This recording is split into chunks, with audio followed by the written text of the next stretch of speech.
Setelah semua urusan yang berkaitan dengan Andika dan Indra diselesaikan, termasuk soal royalti penggunaan nama Peter Pan, akhirnya band hanya beranggotakan 4 orang. Maka kekosongan yang ada harus diisi. Untuk mendapatkan orang yang tepat di posisi bass dan keyboard, Peter Pan kemudian menggelar audisi. Sejumlah nama dicoba satu persatu, namun Peter Pan belum berjodoh.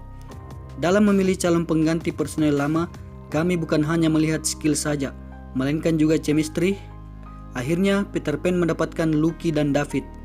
Lucky, basis yang sudah malang melintang di Bandung, terpilih mengisi posisi yang ditinggalkan Indra. David, seorang pianis berbakat, didaulat untuk mengisi posisi yang ditinggalkan Andika. Bila nama Lucky sudah beken sebelum menjadi additional basis untuk Peter Pan, tidak demikian halnya dengan David. Sewaktu namanya disodorkan, saya sempat bertanya pada Uki tentang latar belakang David. Saya tanya begitu, Uki tidak bisa memberikan jawaban dengan mantap. Dengar-dengar, dia main di pesta kawinan, kata Uki. Apa yang didengar Uki tidak salah, namun ternyata David lebih daripada sekadar pianis macam itu. Saya melihat David sebagai bakat yang dipenuhi kemubaziran. Pernyataan saya ini muncul setelah saya melihat penampilan David di sebuah kafe di kawasan Dago. Ia bermain dengan sangat baik menurut saya, dan bakat seperti itu sangat sayang bila hanya diperlihatkan di tempat tadi. Saya sengaja datang ke kafe itu untuk mengenal David lebih jauh. Kadang saya mencoba merenungkan jalan pertemuan David dengan Peter Pan. Saya percaya semua itu diatur Sang Khalik. Setelah masuk dalam lingkungan Peter Pan, saya merasakan David menghadirkan atmosfer yang dulu pernah saya rasakan, yakni semangat dan antusiasme. Kalau berdebat, meski awalnya dia belum berani debat dengan kami, persis seperti kami. Meski mendapat tambahan 2 talenta baru, semangat bermusik Peter Pan sudah lebih dulu terkontaminasi. Pemberitaan di media massa seputar keluarnya 2 personel Peter Pan cukup merepotkan saya dan kawan-kawan.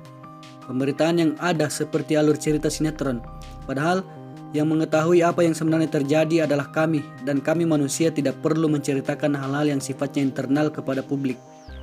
Itu sempat membuat kami malas melanjutkan pekerjaan ini. Semua itu membuat kami mengkaji ulang rencana melepas album baru. Untungnya, kami berempat sepakat untuk terus berkarya. Inilah semangat yang menyelimuti Peter Pan ketika akhirnya meneruskan album Hari yang Cerah. Selain semangat itu, ada sebersit keinginan dalam diri saya untuk memperlihatkan kemampuan Peter Pan yang belum ditonjolkan. Memasukkan nuansa Latin dalam lagu Menghapus Jejakmu adalah salah satunya. Namun, sebelum sampai kepada aransemen itu, kami sampai 5 kali membongkarnya. Di album tersebut, saya juga harus mengeksplorasi kemampuan vokal, karena banyak lagu yang musiknya lebih jadi. Bila di album-album sebelumnya saya hanya sesekali menjangkau nada tinggi, di Hari yang Cerah, ada beberapa lagu yang sejak awal sudah memaksa saya untuk langsung tinggi. Album ini akhirnya menyodorkan sesuatu yang berbeda dibanding 3 terdahulu. Sebagai sebuah kumpulan karya terbaru, awalnya personel Peter Pan merasa materi dalam Hari yang Cerah tidak senafas alias belang, tidak sesuai dengan konsep album tersebut.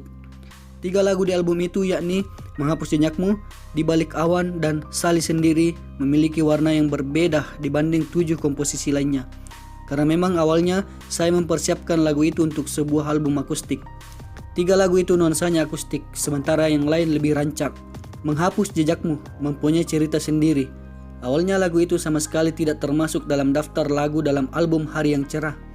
Itu adalah lagu sampah, istilah saya untuk lagu yang tidak terpakai karena warna lagu itu tidak masuk dalam album yang hendak dibikin. Ternyata Bu Acin dari Musika Studio memiliki pandangan lain atas lagu tersebut.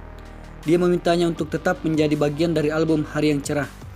Kekhawatiran kami terbukti ketika album itu dirilis. Masyarakat lebih menyukai 3 lagu tadi dan cenderung melupakan komposisi lain. Padahal 7 lagu lainnya sama kuat. Mungkin hanya cobalah mengerti yang mencuat. Kendati demikian, semua itu menguap melihat kenyataan di depan mata. Kami makin percaya menghadapi babak baru Peter Pan setelah menyaksikan ribuan orang berkumpul di lapangan Gazebo Bandung. Di malam album itu resmi diluncurkan dan disiarkan melalui 6 stasiun televisi swasta nasional. Sahabat Peter Pan terlihat antusias menyambut penampilan kami. Ada rasa rindu dalam teriakan memanggil nama semua personel Peter Pan. Sebuah kerinduan yang sangat wajar. Hampir setahun sudah sejak Mei 2006, kami tidak pernah menggelar konser. Ya, demikianlah tadi video atau penjelasan atau kisah atau cerita tentang album Hari yang Cerah yang hanya digarap oleh 4 orang personil Peter Pan ditambah 2 additional player yaitu Lucky dan David, dimana pengerjaan album ini agak sedikit molor, tapi alhamdulillah albumnya sukses. Dan ketika Peter Pan menjalankan konser launching, mereka masih punya sahabat Noah, masih punya banyak penggemar yang hadir pada saat peluncuran album tersebut. Demikian, terima kasih. Assalamualaikum warahmatullahi wabarakatuh.